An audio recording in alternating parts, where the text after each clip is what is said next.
broadcast for shooters, hunters, and gun enthusiasts. This is the Firearms Radio Network. The bandwidth for this episode of Gun Guy Radio is sponsored by Patriot Patch Company. PatriotPatch.co.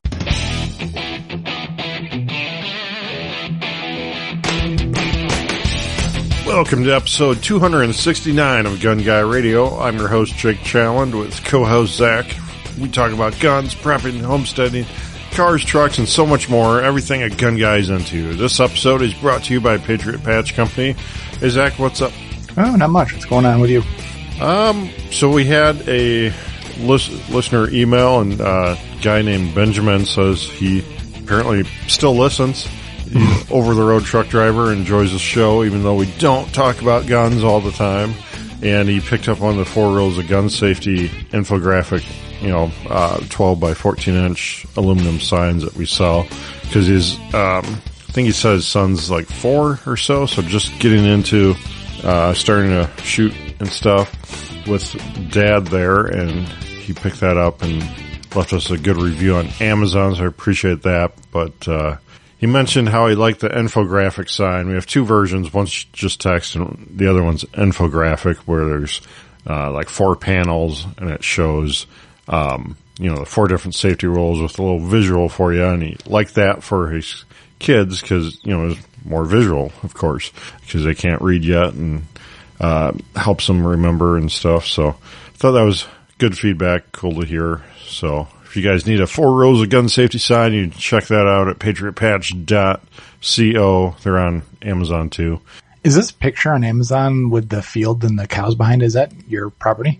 That's that's actually looking into the neighbor's property where I shoot. That's funny. I noticed you are the rule number 2. You have it pointing at like a Chihuahua dog. So are you sure that's really right?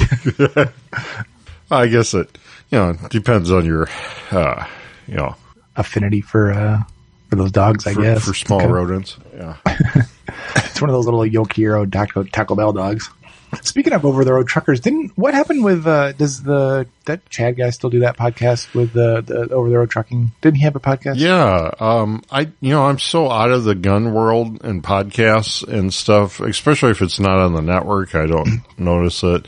I'm not sure, but yeah, he was doing a podcast for years. Had him as a guest on some of the shows and stuff. Someone will probably scream at me in the comments that he's still doing it. We interviewed him, and he told us how to cook eggs in the microwave. And when I met my wife, I told her about that, and she thought that was disgusting. and since never cooked eggs in the microwave, and always cooks them in the pan. That's funny. So I didn't go to SHOT Show. Did you go to SHOT Show?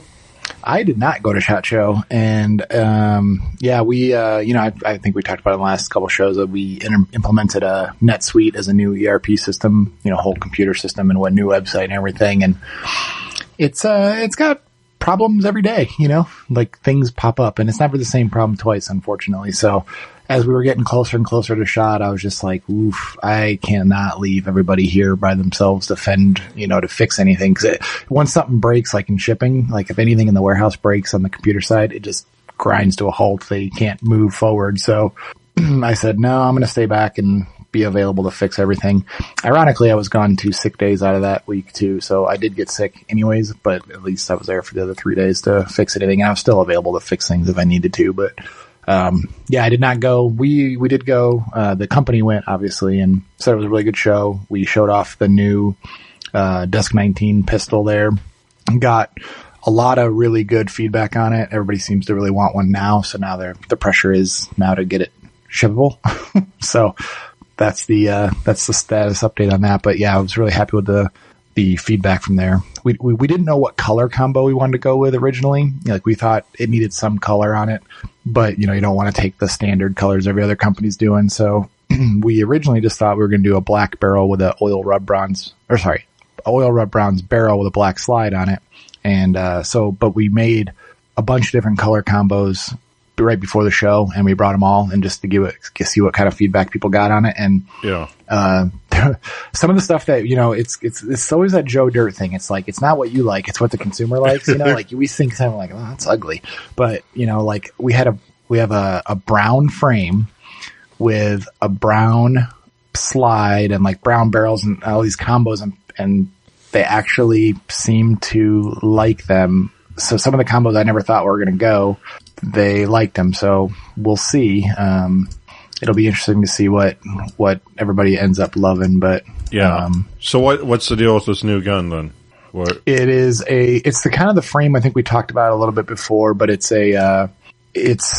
I don't know how to explain it. It's a new pistol. It's still Glock based. I just sent you a picture so you can see the kind of color combos I was talking about. Oh, okay. But the frame is so much more comfortable. We really went back to the drawing board on the frame. We made our original Timberwolf frames to be the smallest frame possible. So in a lot of ways that made it really thin and really short front to back. We kind of kept that front to back shortness, but we sculpted the sides to fill your hand a lot better. And I wouldn't think adding material would made it more comfortable, but it definitely did. And, so frame's a lot more comfortable, a little more stylish. Slide is more subdued, classy looking. It's got an RMR plate on it, obviously. Comes with a third co-witness sights on them, so you can put a red dot on there right from the get-go, but they're not as tall as like regular suppressor sights. We'll have suppressor sight models with threaded barrels as well, but got a new flat face trigger in it that we did. Nice. Yeah, it's got a lot more machining on the hood of the barrel, so a more attractive barrel system, but it's just a lot more comfortable of a gun. And so it seems to have a lot of the upgrades already on it. Yeah, exactly. So yeah, we were liking it. We even did like the safety lever of the trigger is stainless steel instead of the normal aluminum. So that way we could color match it to the slider barrel. So you see a lot of these, sample guns, it's got a color keyway, on the safety lever matching parts of the upper, which is kind of cool. Kind of ties it all together. So it's really comfortable. It's a new stippling pattern on the frame too. And it really bites, but it's not too aggressive. So really like it. Cool. But we'll see how it goes. But now it's just a matter of getting them, fully production ready. These are really close, but SHOT Show always comes sooner than you want. So it wasn't fully ready for production at the SHOT Show. Can you say what the MSRP is on these? Yeah, I think they're $649 and $649, I think, for most of them. And then there's the all PVD top end ones, I think, are $699, if I remember right. Okay, cool. Yeah. So, SHOT Show from a distance, what was your impression of the new stuff? I didn't see a ton of new stuff. I mean, you saw a lot about the HoloSun thermals and night visions. And I did talk to a coworker that went and played with one, and he said it was kind of neat where you kind of flip the door down and it kind of turns into like a overlay, or if you close it or whatever, I can't remember the combo, but it turned into like a regular red dot or like a thermal or night vision overlay when you open a little trap door on the front. Kind of neat, I guess. So is HoloSun reverse engineering all that gear that they bought from the Taliban that we left for them in Afghanistan? Yeah, that is kind of a weird timing, isn't it? Now they're doing thermal and night vision suddenly after the pullout, huh? Huh. I didn't even think about that. No, I didn't. God, I don't know if I really saw anything that really caught my eye. Did you? Oh, actually the one thing, this is ironic, the Palmetto State, under the H&R brand that they bought, the retro AR-15s, those looked cool. Oh, I didn't see those. Yeah. Okay. Yeah, they had like the Heat style, the Heat, the movie style AR-15s. They had some other retro-y looking guns. And so I thought that would be cool, just to not have to piece it together. Cause some of those retro parts are hard to get, like those, A1 uppers. And they're not everybody makes them. So having a fully built rifle, one and done, was a kind of an idea. Well, they are really hard to find. Even built ones are hard to find here and there, but like definitely piecing it together. It's, I looked a few months ago and I couldn't find one anywhere, even on Gunbroker. I mean, they were just like gone. Well, didn't Brownells have a heck of a time, like with their retro line too, of keeping them in stock and, getting all the suppliers to make them? Well, and there was something about like the fitment of theirs, and I wonder if they discontinued theirs because of that, because they had fitment issues on the A1 upper. I don't know, maybe they're back in stock now. I'm not even looking at their site, but, so that's cool. I'll have to check those out. You didn't mention the Palmetto, I think it was Palmetto, Sturmgewehr. Oh, I did see that, yeah. I mean, yeah, there was a lot of PSA headlines. They're definitely killing it right now. So that's cool. Yeah. It's not the most practical gun that I would ever buy, but it is neat looking. Yeah. Yeah, they had a lot of stuff there at the show. Yeah, it's pretty cool. Yeah, other than that, I don't know that I saw anything from a distance. And it wasn't like I was hardcore following all the SHOT Show coverage or anything. Just, I kind of don't care anymore. I tried to watch just to see. The thing I don't like is everything is moved to video, and I don't want to watch a video about everything. Like the Firearm blog, a blog used to be an actual text thing. Now it's just like I just Googled PSA SHOT 2023 and I got the Firearms blog, which I would have thought would have been writing, and it's just a little small post with an embedded video. And it's like, I don't want to watch another video. Like, right. Just read about it. I've run into that with other like consumer products and stuff, or, even, commercial products looking to get stuff, and like, you can't find good like text information anymore on some stuff, but you can find a million stupid like YouTube unboxing or unveiling or, just waste of time videos or like 18 minutes to a half an hour. And it's like, I don't have time for that. Well, it's like I can read faster than you can talk. So like, let me just read it real quick, and I can skim faster than scrubbing through a video. But actually, do you know Hop on the Firearm blog? He's got a YouTube channel like Hoplifile, I think. I watch his videos, but he explained it in his like 100,000 subscriber video that said that he basically writes a script as if it was a blog post or like a written thing, and then he reads the script and films to it. And so it's like he says that most consumers want video, which is probably true for the general public. I guess I'm not. I think they make more on video is a real difference. Oh yeah, I bet you YouTube money's better than the revenue streams. Display ads better. Yeah. No, that's probably very, very true. Yeah, I didn't think about it that way. Yeah, I'm just kind of scrolling through the stuff from Sean, and I didn't see anything that really caught my eye that was like, oh, I got to start putting money away for that. Yeah. Did you see anything? No, that's pretty much all I want to talk about SHOT. I mean, I know a lot of other podcasts are covering it in depth too, and we weren't even there, so I thought we could just touch on it. Yeah, it'll be NRA by the time this posts anyway, so it's all right. It'll be the next SHOT Show a year later. So I suggested a new TV show, a new sci-fi TV show to you, and I kept asking you, did you start watching it? Did you start watching it? You're like, no. Yeah, I downloaded it, and I don't like the ones where you have to watch them week by week. I want to kind of binge it out at once. So yeah. I don't know if this was out by week or not, but I did. I had was it a sick day? I think I watched this on my sick day, actually. Okay. I just blew through it. It was 8 or 10 episodes, about an hour a piece. So it's a lot of content. And I remember seeing the preview for it. It looked really cool. And I don't think the show was quite what the preview was, but it's a very interesting concept. And what's it called? Did you say it was The Peripheral. The Peripheral. And so what it is basically is like near future. I think it was 2032 or something like that. And it was based on this, headset, Oculus looking kind of device. And, it was supposed to be like a game, testing a video game.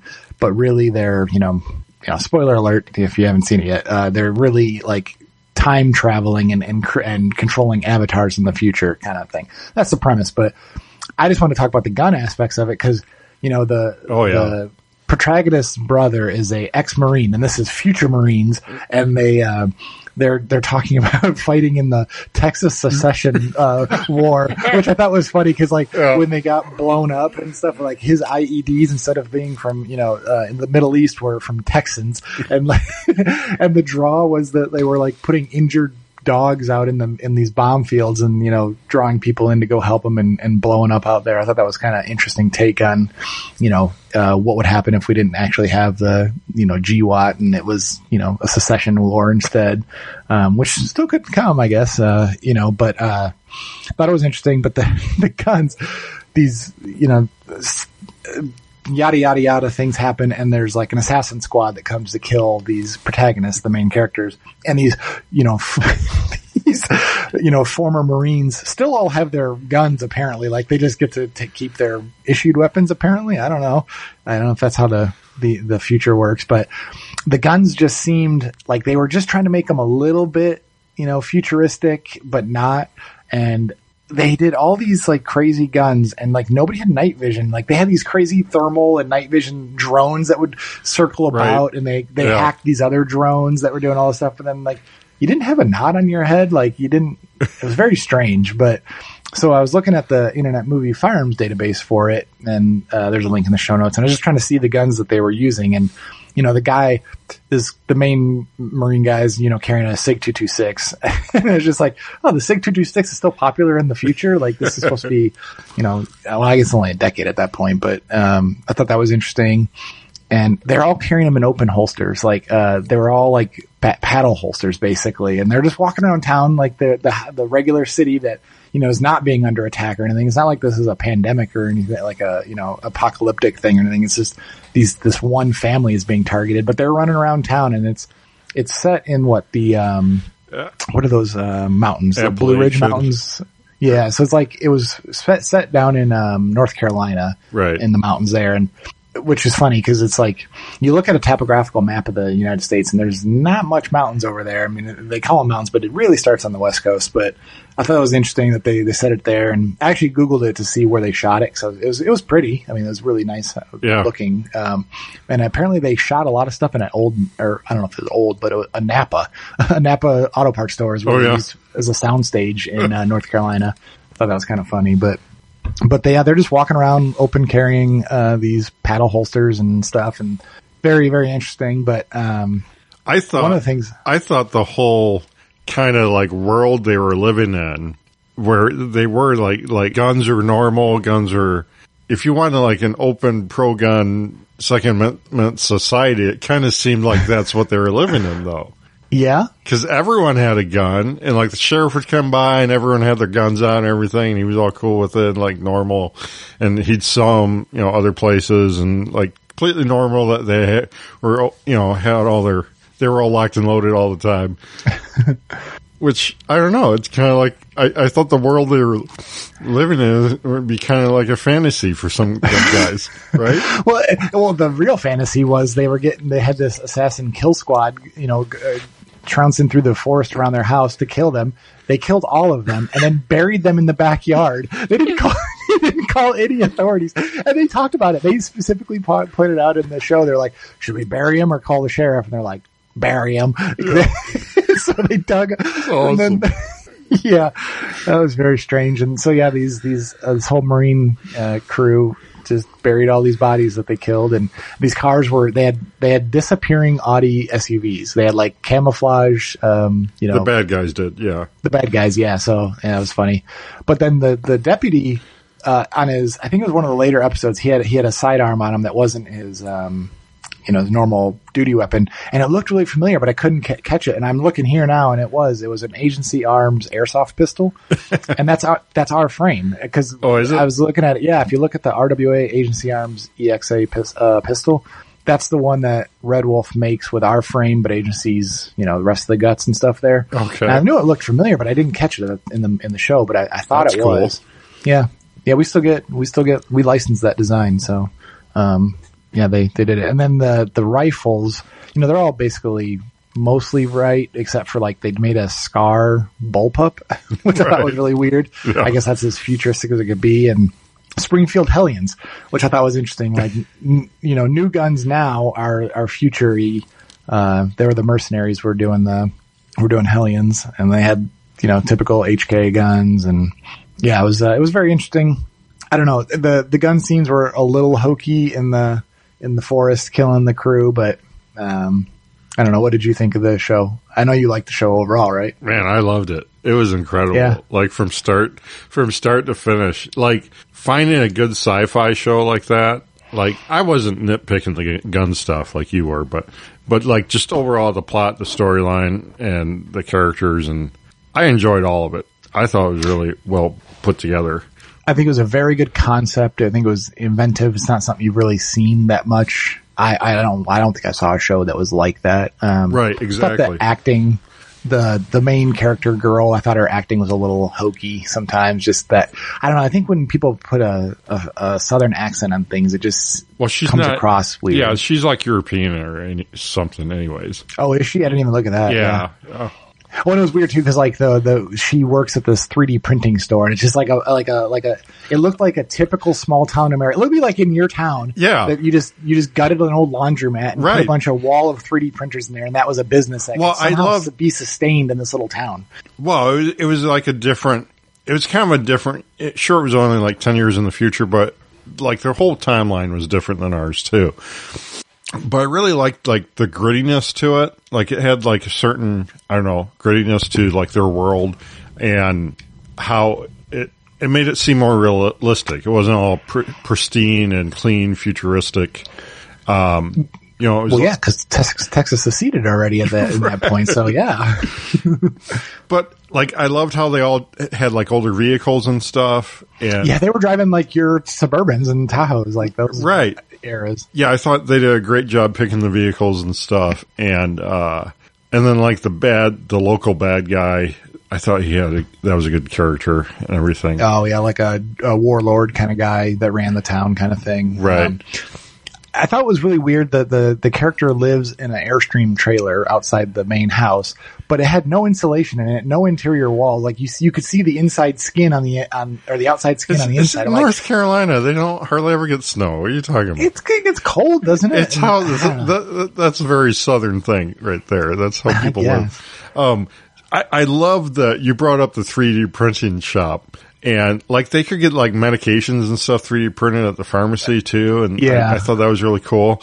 And then the other really cool thing was that once they were like all like gearing up to go to war, all the guys went to the 3D printing shop and like they were printing accessories and silencers for their guns. I think they were printing Glock frames and stuff too. I remember seeing those in there. I thought that was funny. Yeah.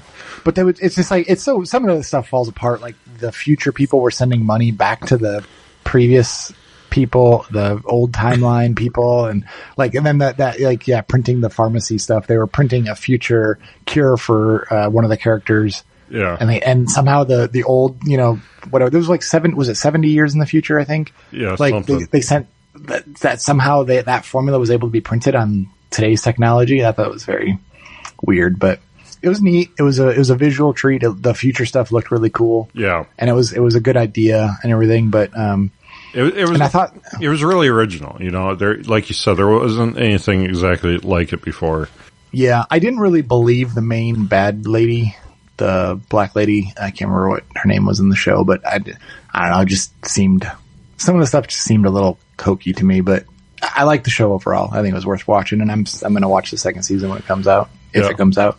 Cool. All right. So let's get into, I talked a little bit about the M&P 2.0 compact that I picked up Black Friday deal. From Pedal State Armory. Yeah. And I don't know what they are there, but like I think they're back up in price overall because I saw Smith & Wesson. They were like, we're doing this great deal on our peanut butter colored guns and go check it out. And so I went and checked it out, and like the MSRP on these guns is like $6.99, or is that right? Yeah, like $6.99 or so, and then they were doing like $100 Visa gift card, so it brought it down. Maybe it's $5.99, and they were doing a $100 gift card. It was still going to be $100 more than what I paid. I hate the gift cards theory because only thing I can ever do with them, because you never get a transaction unless you go, someplace I can go 2 transactions and use it all up. So what I do with them is I go to Amazon, I buy a gift card, and then load it into my Amazon balance basically, and then because Amazon lets you split, if you buy over it just takes it all the way up, and then you can fully use the gift card basically. Right. But anyways, yes, your MP. So I ordered 2 holsters, and I haven't even tried the second one. The first one came sooner and seemed to work all right. I don't think I really had to modify it because I'm not going to run an optic on this anyways. But it has super thin kydex, so I was a little bit hesitant at first because of that. Like maybe the thinnest kydex they offer. It is kydex though. This is like an Amazon brand or something? I think so. It's been like a month now, but ran the rounds through it and got the holster that works and everything. And so I've been carrying it, for, I don't know, since a little bit after we last talked. So a month now or so. And, it's been great. I like carrying it. It doesn't seem too big. So really, yeah. Not too heavy either. No, it's good. It's good to go. I really enjoy it. So, I'm glad I made the switch. And then I got a Bushnell spotting scope. I've been wanting a spotting scope, really kind of just for my office here, looking out into the into the wilds of South Dakota here, because sometimes I'll see a coyote like way out there, about 3/4 or a mile out. I'll want to get a better look at what's going on. And like my neighbor, or not neighbor, but the guy I bought this place from said that he had spotted a mountain lion out here, and he had spotted an elk out here before. So I thought that'd be cool. If I do see something, I'll be able to actually see it. Kind of reach out there, because I've got some like 50x binoculars, but they're not that good. So they kind of had a deal on these on Amazon, these Bushnell spotting scopes, and I got it in, and for one thing, they shipped it in a box that was like 10 times the size of the scope, and they had like one little flat strip of paper in there for package material. And so it was just bouncing around in this box. And when I took it out, like the ring that showed you what your magnification was set to, like a steel band, that was just like loosey-goosey, like it wasn't attached to it. So when you changed your magnification, it wasn't, showing you what it was, because that ring was detached from the rest of it. So I'm like, well, this is stupid. And then there's something else a little hinky about it too. So I just sent it back, and then by that time the price had dropped even more on it. So I ordered another one and got the other one in, and then the other one came in like the proper size box and everything. It wasn't all bouncing around. So I don't know what the deal is with that. Do different Amazon warehouses have different computer programs to tell them what size box to put them in? Well, I never worked in an Amazon warehouse, but the warehouse I did work in, you didn't, the computer didn't tell you what size box it was. You just grabbed what you thought when you looked at the order. Well, So I know a lot of orders at Amazon are actually packed entirely automated, so there's not a person. Oh, really? Yeah, especially if it's one item like that. They have all the dimensions and everything set where it does everything. Oh, that's cool. Anyway, so the second one came, and it seems good to go. I mean, really zooming out there, it's like a 40 to 60, I think, or 80. I don't have it in front of me. But like zooming all the way in, like you definitely need this thing on a tripod.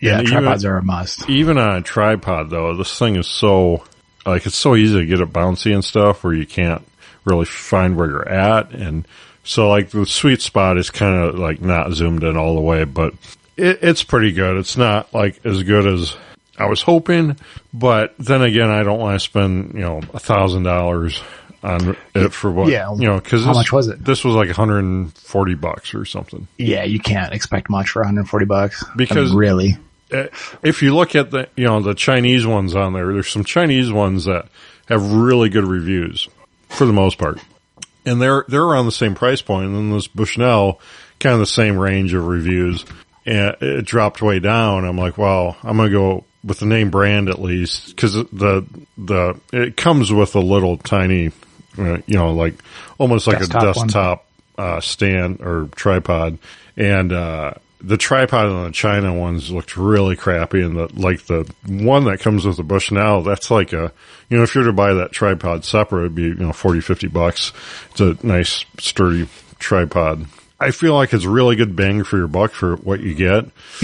But then, you've kind of talked about before, you get to the point where you get diminishing returns versus value and everything. And like, I feel like there's such a vast gap until you get to something that's way better, and then you're paying so much more money. Yeah, because I think my Leupold Mark IV spotting scope is, I think, $1,600, something like that.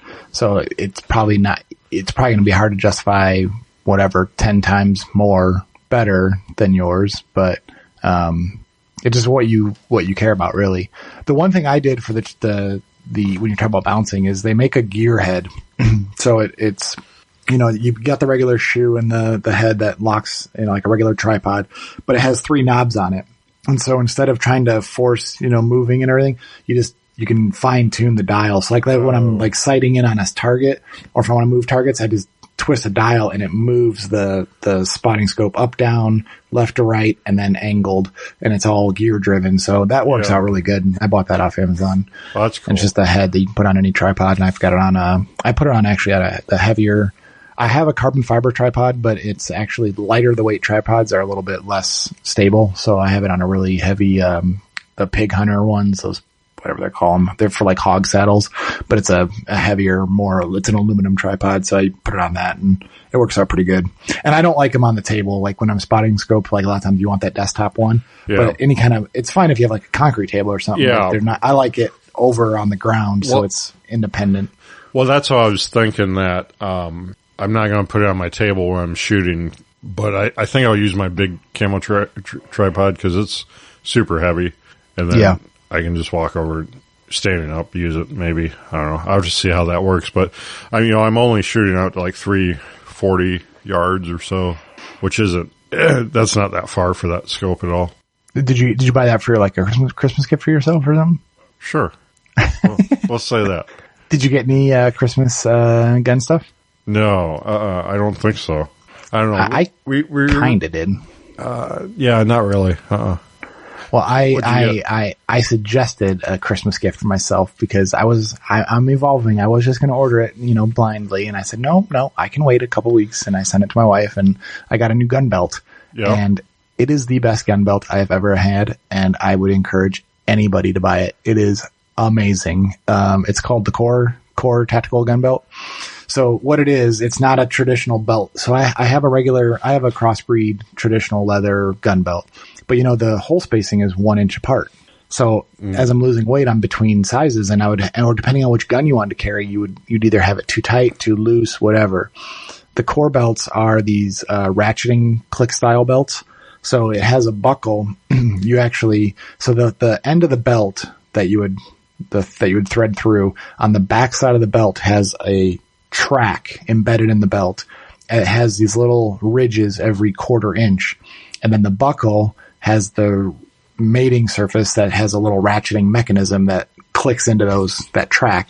So you can it just clicks together and then you have 1/4 inch increments of tightness. So if you just I ate too big of a meal, you just hit there's a little lever on the belt buckle. You just push it out and it clicks out or clicks in. And it is so comfortable and it's really stiff. Like I can take my pants off and the belt's still in it. It's like a hoop, it just holds the pants open, like a hoop. And man, it's great. I Googled them. Like on Reddit gun forums and Facebook and stuff like that, you'd see what's a good gun belt? And I kept seeing Core come up. And so I was like, all right, well, I'll try it. And they said that the X7 belt buckle, cause they offer a bunch of different style buckles. The X7 supposedly was the smallest one, which is good for, appendix carry. So you can kind of push it off the side and not be too big. And so that's what I bought, just a black X7 with a black belt. And man, I cannot say enough about this. And it was not that expensive. I think it's $60, I think, for the belt and the, buckle. So, and it's one size fits all. So you don't have to order it the way you want because it has 10 inches of ratcheting mechanism in the belt. And so on the back side of the belt, it's kind of perforated where the different belt sizes are. So you just take your pant size and what you actually cut is the part that goes in the buckle. So you find your pant size. I think it said add 4 inches or whatever, but whatever, you find the number, you just cut it with a pair of scissors. You shove that end that you just cut into the buckle, and then it has one of those kind of clasps that digs into the belt, and then there's 2 screws that really dig in and lock it in. Keeps the belt buckle attached to the belt, and then the other side is a finished side because it has that track in it. And then so I started a little long just to be safe, and then I realized that it was too long, so I cut it a few more times. And as you lose weight or whatever, or you get smaller, bigger, well, not bigger, but smaller, you can just keep cutting it down and you get 10 inches of travel in it. Man, I'm really impressed with it. And I've had a lot of gun belts over the years, and so far, I really, really like this style. Cool. Really happy with it. And it's stiff too. They make leather ones, I think, but they don't hold as much weight. So I bought the one that was like a nylon. And they have a bunch of different colors and everything. I just got black, but if you're into fashion-y more, they do definitely have that.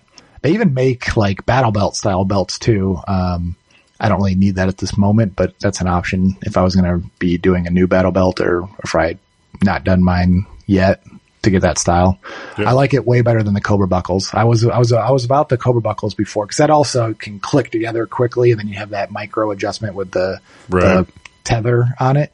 The problem is they're so dang big that it just it just digs into you, and this one's way more comfortable. I've had no digging in my body at all. It's been great. Cool. All right, so should we get into the vehicle drama? Yeah. Have you bought any more vehicles at all or anything? No, I've been looking. Man, people still just want crazy money for stuff. I'm starting to see Suburbans and stuff go down a little bit. Yeah. Starting. I've seen this one Suburban that a dealer has, and he had it all when I was first looking, and he had it for like $6,000, I think, at the time, and it's down to $3,500 now. It just keeps ratcheting down to no. It's not one I would want. It's not what I want. But that's a throwaway. Start with that one. That's a throwaway one. No, but definitely things are starting to go down. You're like, oh, I got a hole in the floor mat. Let's buy a different one. So, I guess for starters, I had to pull the FedEx out of the ditch. What does your FedEx trucks have? Do they have the UPS style trucks, or are they in like Sprinter vans? No, they're in old school style GMC Cube vans. Really? Because most of ours these days are Sprinter vans, or like a lot of them, they're renting vehicles. Like, I don't know if they are just out of trucks, but like you'll see a lot of like Suburbans with a sticker, like a magnet on it that says FedEx. Yeah, I've seen that a little bit. I've seen, our UPS has been renting a lot of U-Hauls. They keep running out of trucks for whatever reason. They have a bunch of new trucks, so I don't know what the deal is. That's gotta be miserable to ship out of a U-Haul, because there's no racking or anything to separate. Yeah, everything's just flying around back there. Yeah. Oh. Yeah. And you have to go all the way around to get to the back of it, because it doesn't have the pass through like the regular trucks. Okay. Woof. Yeah. So yeah, FedEx, I guess is a newer guy, and I think he blew past our place and then saw it and tried to do a 3 or 5 point turnaround or whatever, and ended up back in his, it's 2-wheel drive, back that back axle all the way into the snowy ditch, which is like normally as deep as a creek, but it was full of snow. Did they have chains on? No. Oh, yeah. See, our FedEx trucks and UPS trucks, they have chains on the inboard wheels. I think like only one of the duals, they have chains on half the tires. So yeah, anyways, I was running up to check the mail, and I saw him. I'm like, you having a bad day? Yeah, and like the nearest tow truck you could find was 45 minutes away. So that tells you a little bit about where I live. But I said, I'll go get the tractor. I'll pull you out. I didn't have the tractor plugged in, or the block heater at least. I always have the battery plugged in, but not the block heater unless I know I'm going to use it. But it was actually about 30 degrees out, so I was able to start it, and got him pulled right out. And some of the delivery vans I've seen, GM has that new they have a new diesel that they put, and then it's like a small, like 3-point-some-liter diesel. Oh yeah, like you can get a Canyon, or like the what's the small SUV? Yeah, the S10 replacements. You can get those with diesels now. Yeah, the Colorados and Canyons. Colorado, yeah, there you go. Well, even the Silverados, you can get those, the half tons with that diesel. Yeah. Anyways, so to my plow truck, so it started really grinding like I I thought I ground maybe a tooth off the flywheel, or ground tooth off the, Bindex on the starter. And so I'm like, great, this, cause it was sounding awful, and then it wasn't catching every time, and stuff like that. So I ordered a new starter, and, it's funny. I looked at AutoZone for starters, and like they have all their, AutoZone brand stuff, and then like other, like not AC Delco brand. And all of them are well over $100. And then I go on Amazon, and the AC Delco like gold premium starter is only like, I don't know, it was like $55, $60, or it was really cheap. It was really cheap. And then everything at AutoZone, was well over $100. Then you got to do the whole core thing, core exchange and all that. And you don't have to do that with Amazon. You just, get to keep your old one for a paperweight. So anyways, I get under there to change the starter, out of this grease ball of an engine, and it's on there like cockeyed. I'm like, there's a bolt missing on this. I'm like, what is going on? I'm like, did a bolt just fall out? And I'm like, so I'm kind of relieved. I'm like, well, I don't think I broke a tooth off the flywheel. Isn't there only 2 bolts holding it in the first place? Yeah, there's only 2 bolts. And so I'm like, well, I should take it out and inspect everything. So I pull the other bolt out, get it down, and well, there's a broken off bolt. Ooh.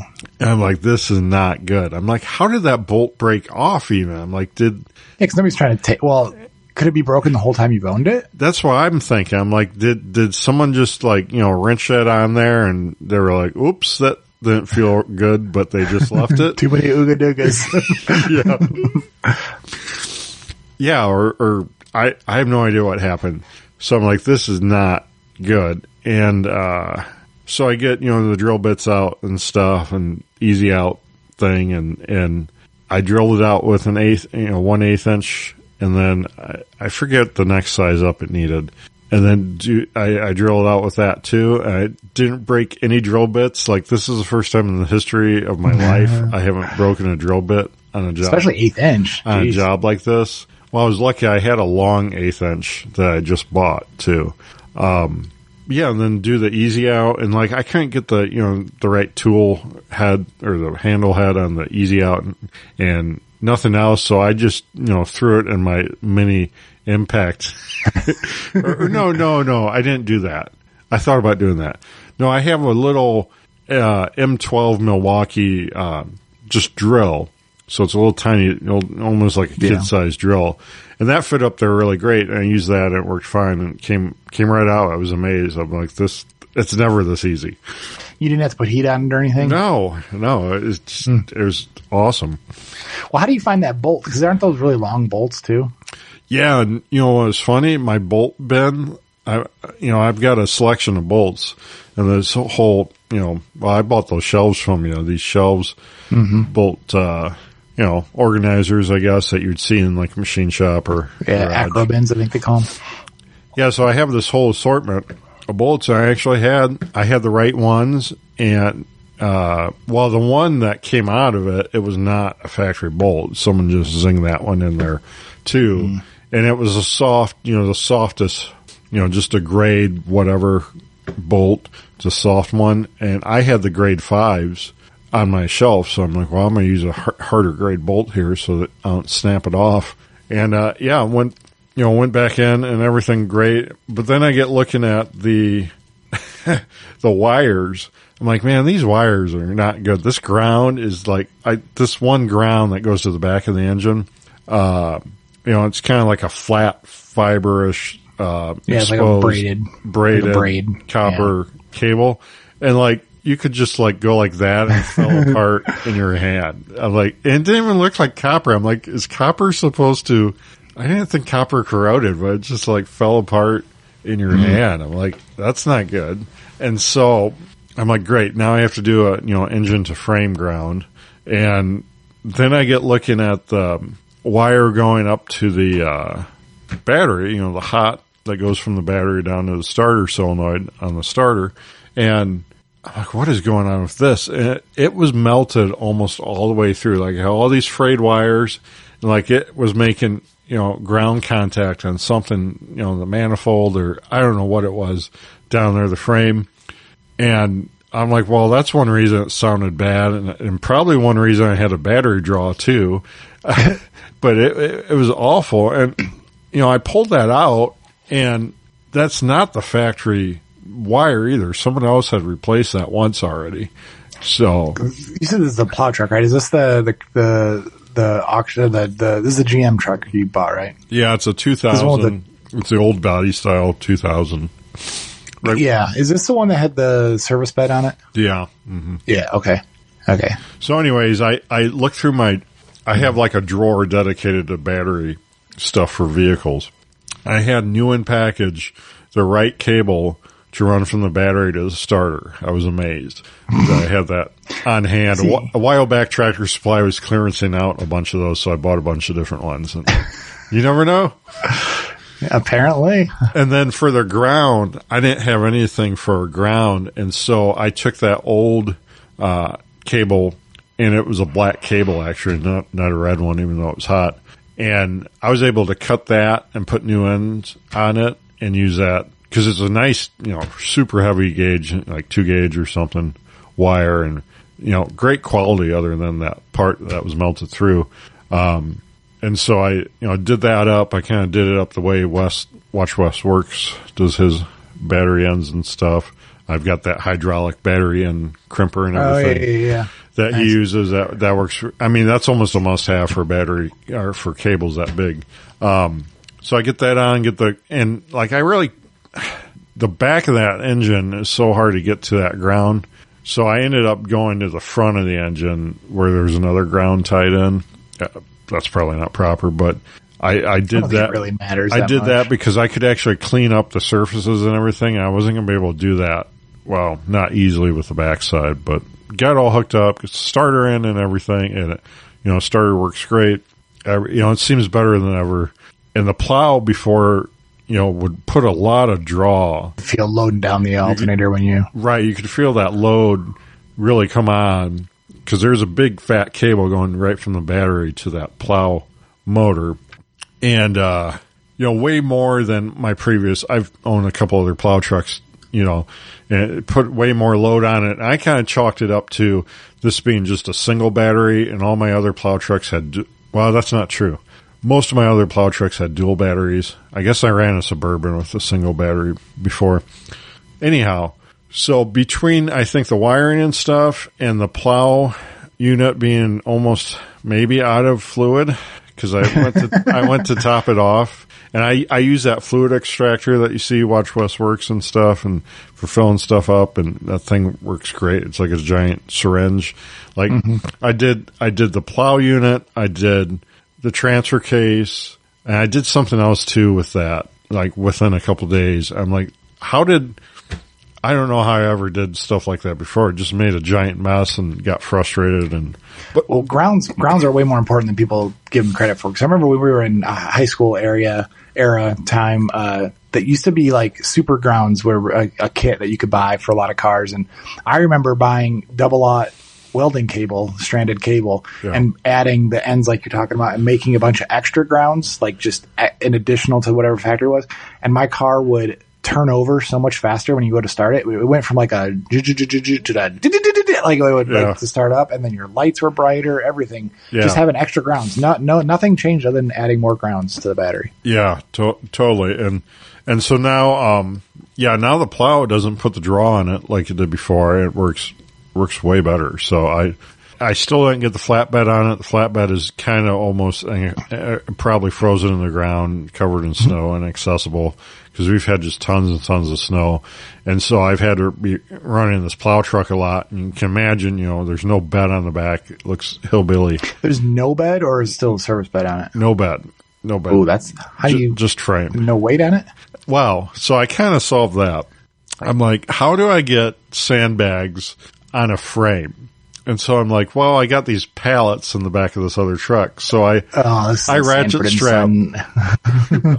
strap this pallet on like the farthest back I can on this, and then I have like the sandbags far back as I can. So it looks, I should take a picture tomorrow when I'm plowing with it, send it to you. But it's a gem. It's one of a kind. How come you just didn't mount your Chevy Love to the back of it or something, like a tow truck, like a ramp truck? Yeah.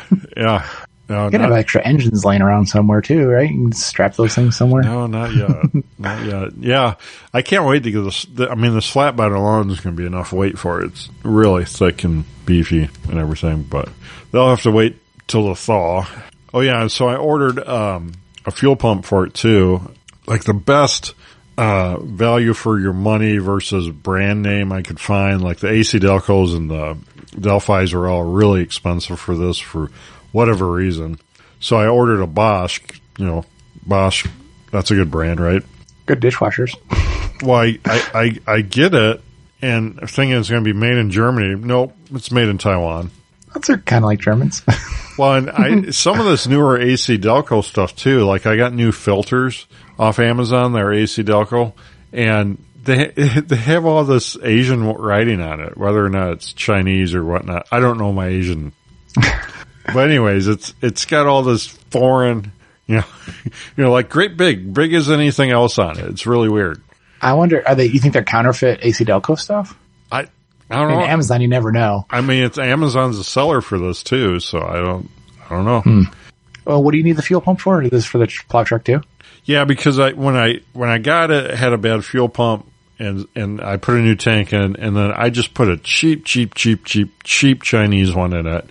And now it just takes so long for it to crank. Like, it's almost like it has a carburetor. It's really kind of dumb.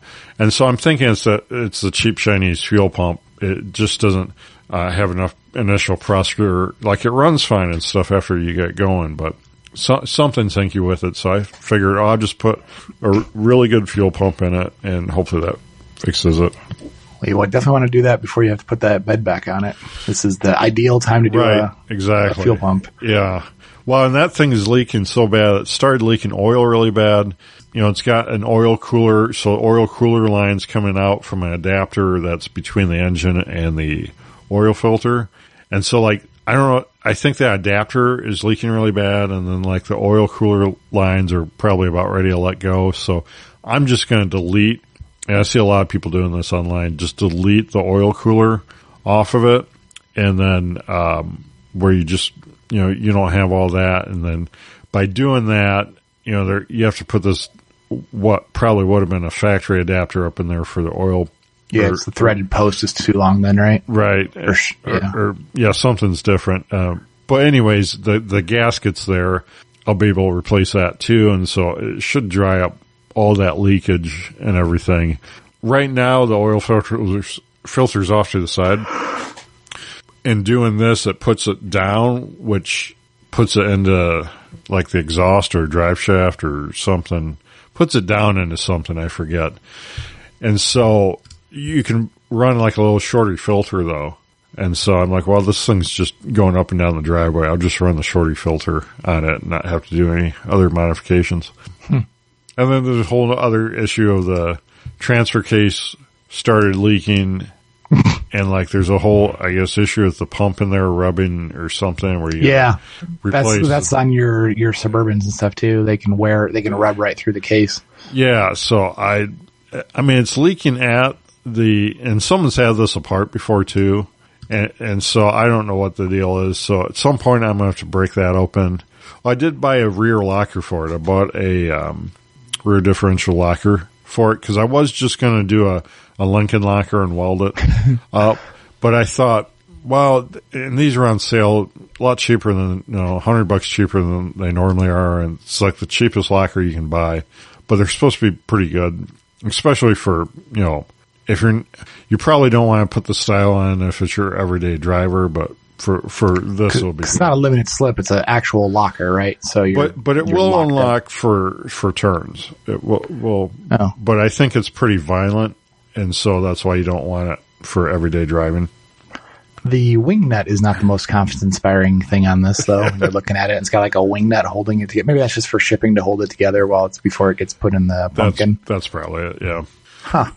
I think I was behind a guy in a drive-through the other day, and it was up to the ordering thing, and then there was like 2 car lengths between him and the next car, and he's like not moving. So I'm doing the whole like thing to get his attention to get the frick up, up there, and he finally it had Alaska plates on it, so I was like, okay, maybe he's just a little different. So he must have left it in 4-wheel drive, and his thing was bucking like a Bronco. It was a newer Ford Super Duty, and it must have been all locked up, and he was on drive pavement at that time, and it was just like trying to get around the corner. I was like, okay, probably should have put that in 2-wheel drive or something before you start, not in the snow right now. So are you going to put this locker in yourself? Oh yeah, it's easy. You just throw it in. Have you put one in before? I mean, how hard could it be? I don't know. I guess, do you have to take the ring and pinion off to get this in there, or does it just fit when it's already all assembled? I think this one fits all assembled, but I guess I don't really know. I mean, you're going to have to pull the axles out, right? Yeah, it's not a big deal. I got to take all that off practically anyways, because I redo those brakes and everything. And it'll be interesting to see how it goes. Won't be nothing but a thing. I know re-gearing is kind of a pain just because you have to get all the meshing proper, like the lash and all that. But I don't think assuming you don't have to take the ring and pinion off, it might not be that bad. Proper, I mean, just get the welder out if it goes south. Yeah. I wonder why all your stuff leaks and falls apart. Does it? This is the only thing I got that leaks and falls apart. Because everything else is leaked enough that it's dry now, or what? You still got fluid if it's leaking. Yeah, I've heard that before. Real quick, I want to talk Homestead Corner battery tenders. So if you've got something that you put a battery tender on, especially in the colder months, or something you don't drive or use very much, you might have a battery tender on it year round. And all battery tender is like a low amperage battery charger. They're generally trickle charge. Yeah, trickle charger. They're generally between like a 0.5 amp to 2 amps. Some are 3 amps. Anyways, so I have like 1 billion batteries that I need to babysit here. I saw you post a picture of like a pallet full of batteries. I was like, oh, geez. Yeah, that's pretty much because I had to take it out of all the vehicles that are in winter storage in the snowdrift, and keep babysit these batteries because I had 2 really new batteries just from sitting over the winter. One was brand new, and I actually I got that one replaced. But just from sitting over the winter, completely killed those batteries. They were brand new. What's that? It's not like they're evaporating the liquid out of it, right? Like what? I wonder what's going on with them. I don't know the science. I mean, I hear all kinds of people say you can't buy good batteries anymore. They're just all kind of junk. So anyways, I have all these batteries. I could put battery tenders on, and I bought, Menards had some on clearance last year. I bought like 4 or 5 of them, but I need like another 10 or more. And so I started looking at Amazon because I can't find these ones I bought before. And so I order an Energizer one, I order a Vector one, then I order this Liechtenstein, or I don't know how you say that. So some, Amazon brand thing that's a 4-pack, and try all these out. And I gotta tell you, a lot of these battery tenders have these clamps on them that are not, they're different. They're the teeth on them, and like the way, I don't know if it's like a European style or something. If you look at the Vector one, you can see the clamps. But they're like a longer, like jaw, and they don't have big teeth on them. They don't look like they have they're not like a teeter-totter with like a lot of leverage. They look weak. Like they have it's like where the pivot point looks too far back and the jaws look too like a bird's beak almost. Yeah, they're just a terrible design. And if you start looking at all these battery tenders on Amazon, like almost all of them have this design. It's probably a Chinese design. It's probably what it is, because these are all, made in China now.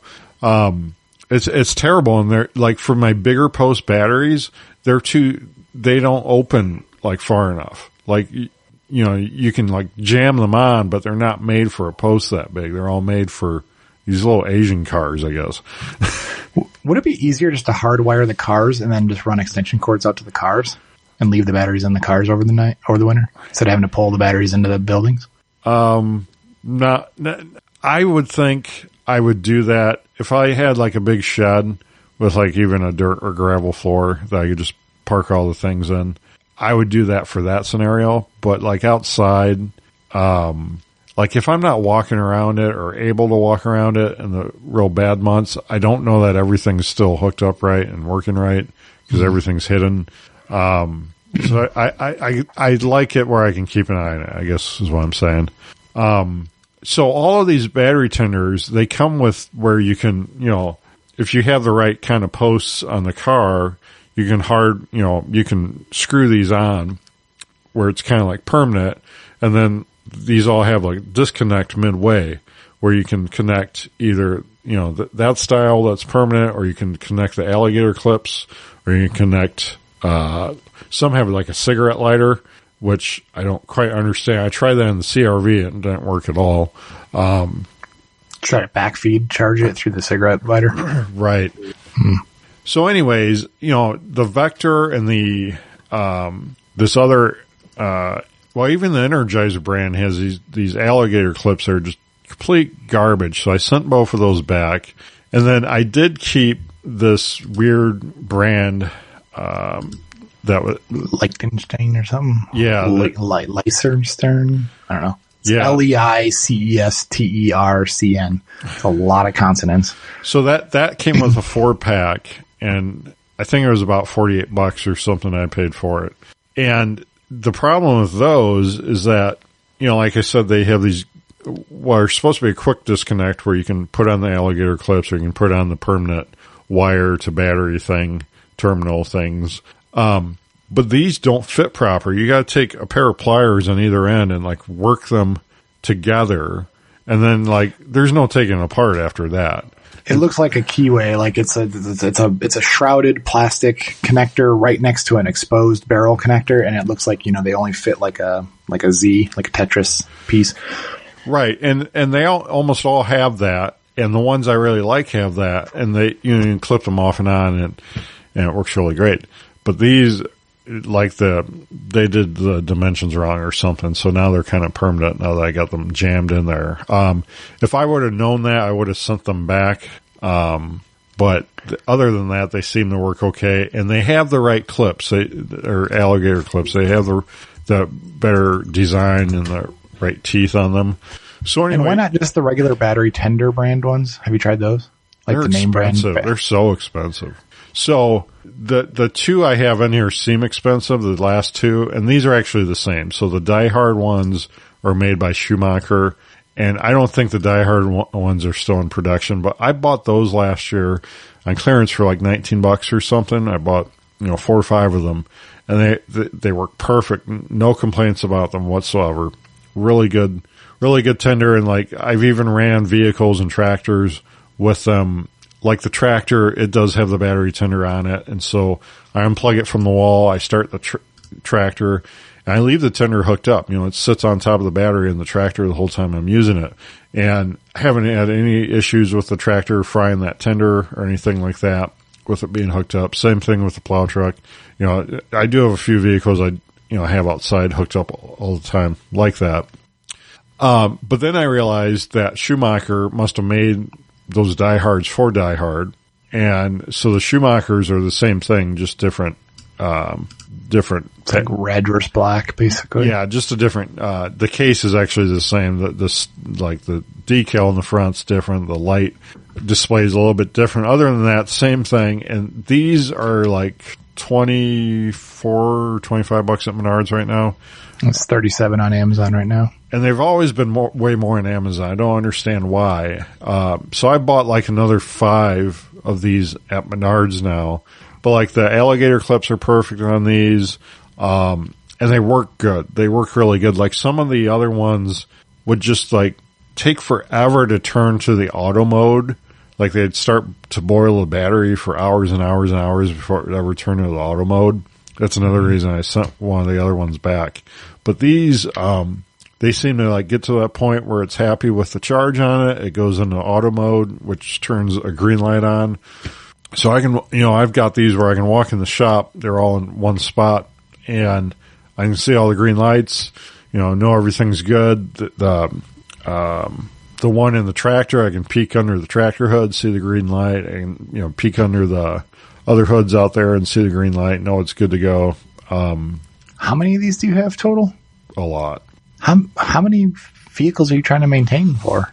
Well, I've got a lot, 12, 13 vehicles, tractor, lawnmowers. I've got 4 lawnmower batteries. I've got, several of these vehicles have dual batteries too. So, could you imagine a world where you just sold all this crap and then just bought a new vehicle? Like a new truck, and you can put a plow mount on it to make your plow truck. It could be your going to town rig. It could be your hauling rig. No, and just be a nice, reliable, leak-free vehicle. No, I'm never doing a car payment. Plus, I get to have all these. No, you don't have to have a car payment. We have a brand new car that doesn't have a car payment. I don't know. I if you ask me what I do with $1 million, buy however many $1,000 vehicles, that works out. I was going to say, how many thousand just vehicles can you buy? Okay. Just seems like a lot of infrastructure. See, like with more junk comes more responsibility, and like same thing with guns. Yeah, it's like every gun I buy. It's like being a superhero. It's a burden. It's like being this pretty, you know. Oh man. Okay. Well, I mean, you're learning about a lot of stuff, I suppose. Yes. And in the apocalypse, when we have no electricity because the grid was torn down, I know. that happened in the show too. That was the start of the apocalypse in the Peripheral show that we're talking about. Is the grid was hacked and we lost power for a long time, and it started a chain reaction of the world going to hell. Yep, I'm telling you, I already got my battery bank for my solar, so that's what you should do. Just buy a bunch of solar panels and not even have these battery tenders. Just let them trickle right into the batteries. Anyway, so that's my battery tender Homestead Corner update. I've got linked in the show notes at the Schumacher or the Die Hard, but look at Menards or some other local store. Even Ace Hardware, I think, would have it cheaper than Amazon. I don't know why there's so much on there. Do you want to hit the one last thing real quick? What's that? Your stud finder? Oh, yeah, so I picked up a stud finder on Amazon. That's linked in the show notes, too. It's a different style. I've never seen this before, but it's called Franklin Sensors. I have this, not this one, but so Costco sells a Franklin Sensors one. So this one that he's showing has like a pencil holder in it for whatever reason and a bubble level attached to it. Yeah. It's whatever, but the one I have is just blue and it just has the sensor in it. But it essentially is a row of LEDs along a 6-inch wide. It looks like an eraser, like an old school chalkboard, but longer. And then it has rows of LEDs on it. And then it literally senses the stud. And then 1 to 3 lights will light up and you'll see exactly where the center of the stud is. It's the greatest stud finder style by far that I've ever used. Mine's going a little wonky now. I don't know if it's just a battery being dead or whatever, but I'm seeing some false ones in there, but I've had it for years and I would buy it again if it did go bad on me. And, Franklin Sensors, it's just the reskin of what the one he's got, that they're slightly different, but same concept. I think the one on Amazon was like $30, but this one, Costco was like $30 and this is $55 on Amazon, but, definitely. I see probably the version you got is $30 here on Amazon. So I wonder what is the difference on this one? I should have bought that one. I think I just uppaid for the level and pencil holder. So I saw on an ad somewhere that you can get this stud finder sensor that Bluetooth to your phone, and then it'll show you on your phone screen the difference between a stud and like a water pipe and electric. That's cool. All these things. I don't know if it actually works, but I thought it's probably not nearly as good as what the ad's showing you as far as what it's finding in the wall. Like, how does it know exactly what that stuff is? I'm guessing it's density or something, and then it just assumes, at this density rate, it must be a pipe or something. Yeah, I don't know. So anyways, I'm really happy with this Franklin sensor too. It's I like how, it's just a kind of a old school technology, but laid out in a better format, I guess. Yeah. Yours doesn't have audio on it, does it? Mine's not. I don't think mine has audio, but I don't think so. Yeah, it's very simple. It's like one button. You squeeze it. Yeah. Slide against the wall, and when you see light up, you're there. Well, and I've got walls with 1/2-inch plywood on it. And I was like, well, is it going to work on walls like that? And it seems like it does, though, so. Yeah, 'cause it's still looking for density behind it, right? It's trying to see that thickness there. Right. Yeah. Well, it's cool. Yeah, I think Costco has one as well if you want a cheaper one. Or just take it back to Costco because they will take anything back. Will they? Costco? Yeah, Costco takes it. You could eat 3/4 of the food of a bag and take it back. Interesting. Free food. How would you know this? We've bought stuff. I bought fiber, powdered fiber. Yeah. I'm I'm going to go to the Costco brand because you get a giant one versus the Benefiber, which is the name brand. I bought it and it does not dissolve like Benefiber. Benefiber you can put in a glass and stir once or twice and boom, it's dissipated in there. And the Costco brand, it goes kludgy for a while. And then if you let it sit for a minute, it will do it, but not nearly as much. And I took back like a 3/4 used, or, half used box, and they didn't care. Well, Patriot Patch Company helps make this episode possible. I think they have a pretty good return policy too. Like you could burn your patch or something and still return it maybe. I don't know. Haven't had that happen. Yeah, try to test that theory though. Yeah. So check out the Patch of the Month Club. You get a unique patch sticker and artwork card sent to your mailbox every month for the Patch of the Month Club at patriotpatch.co. Don't forget, we have the 4 rules of gun safety, not only in signs, but also in counter, a cleaning mat, counter mat, mouse pad, whatever you want to call it. Also have posters, have patches, 4 stickers, 4 rules of gun safety, pick them up, patriotpatch.co. And if you need artwork, website design, any kind of artwork design, check out Ryan at hunterofdesign.com. And you can reach us at gunguyradio@gmail.com. And don't forget to check out all the other awesome shows here on the Firearms Radio Network. Well, that's about a wrap. Thank you, Zach. Thanks. Talk to you in a while. I'll see you next time.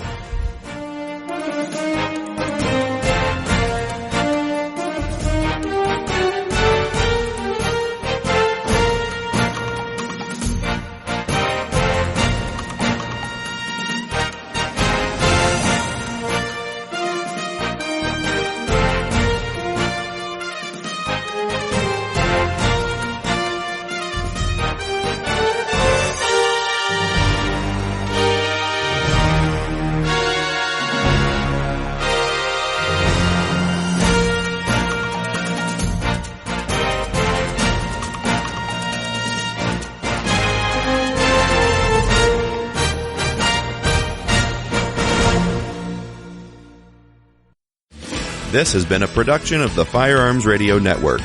You can find more information at firearmsradio.tv.